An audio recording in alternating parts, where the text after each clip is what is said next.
Hi, I'm here in Atlanta, Georgia to meet my friend Kyle. Xavier, what's up, brother? Kyle, how are you? Good to see you, man. Welcome. Thank you very much for inviting me. Come inside. Thank you. I'll show you some pics from the climb, Kilimanjaro. So, how did you arrive to that crazy idea of climbing the Kilimanjaro? How did you manage to set everything? And tell me a little bit about that. Because everybody has, some mountain. It might not be Kilimanjaro, but everybody has something that they want. Yeah, And exactly. sometimes we go and we take those things and we put it aside.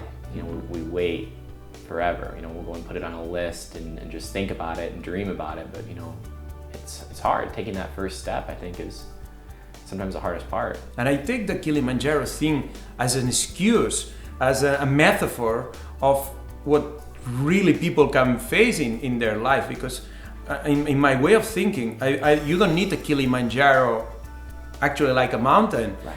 All of us, we have our own Kilimanjaros in our lives, and I take this like you showing people as a big metaphor of what can be achieved.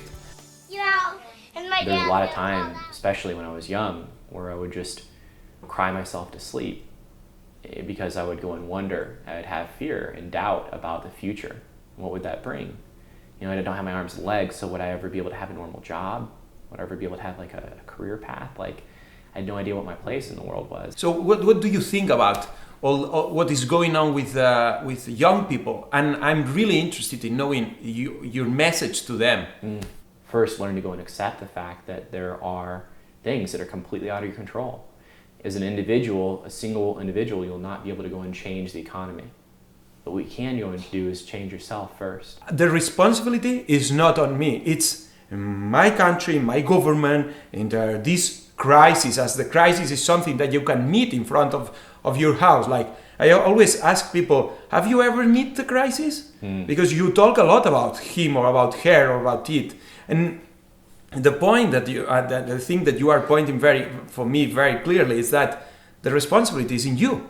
I think that one of the most important things in any situation that you're facing, any challenging situation, is at first to accept that there are things that you cannot control. No matter how hard when I was a kid that I would just beg or plead or pray to be born with arms and legs, it would never happen. And so, I'm thankful early on my family taught me that process of just acceptance. And that the only way I could go and change my circumstance was just to go and, the only way I could go and change the way anybody else thought about me was just to go and change myself first. My grandmother, she taught me in the grocery store where we would just go up and down the aisle. She would go and put me in the front seat of the cart. And if people were, looking at me or staring, she taught me just to introduce myself, to reach out, to shake their hand. Like the first time I met you, to say, hi, I'm Kyle. Yeah. She told me, she said, once people hear your voice and they see your face, the disability will fade away. It won't even matter. Because Kyle, do you feel disabled? Everybody has a disability. And the things that I face on the outside are way more visual, that you can go and see it. But we all face things internally. Disabilities of, sometimes a lack of belief in ourselves. Disabilities of just the way that we perceive the world and see, and interact in the way that we see ourselves.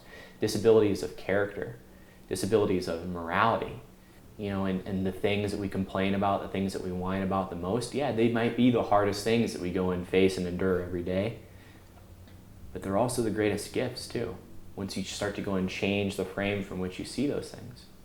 For me, that image of you being a kid, wanting to play football, American football for the Europeans to understand, American football, you being a kid and saying, no, I want to play with them, I want to be part of the team.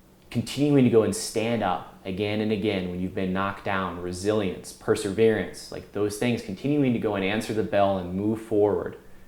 Those are the things that make us who we are. I was 14 years old the first time that I dressed myself.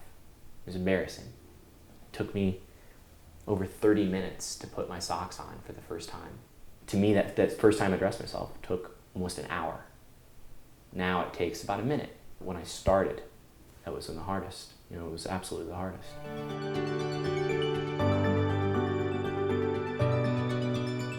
I think one of the issues with people that have trouble starting something and going outside of that comfort zone is just the expectation that things are going to go perfectly that first time.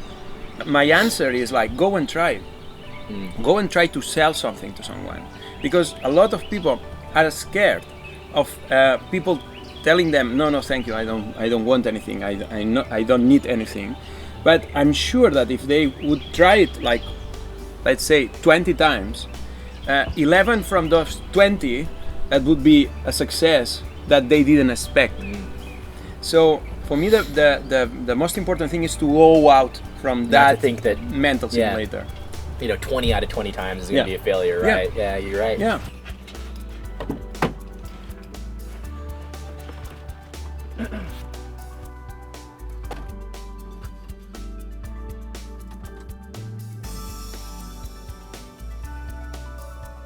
So Kyle, what do you think? I mean, there are a lot of people that they have that excuse that the crisis, the recession, that it's very difficult to set up like a business now, that it's not the good time. But man, you have your own business.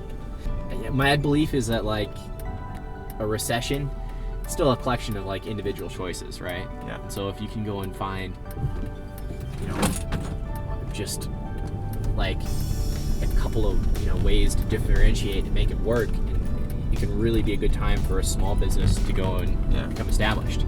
A bigger corporation has less room to be able to go and change. Yeah. But a smaller business has exactly. a lot more flexibility. They're all labeled on the side so you know which one's which. Awesome, thank you very much.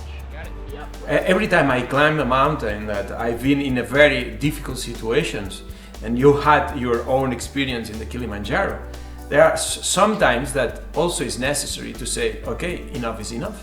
I have to quit here, I have to give up. So because there is a limit, and a healthy limit to stop and to think about the situation, and probably to take a different direction. Absolutely, because that can be the curse sometimes of being resilient, is that you know, sometimes become too stubborn going down one path, and I've been there before too. You know, stubborn to the point where it becomes a fault. I believe wholeheartedly that, you know, that all things are possible. Does not necessarily mean that all things are the right things to do. And I think that is the underlying most important thing in life in general, is knowing why you are on this planet, why you're here. Because when you know your purpose, you can overcome anything.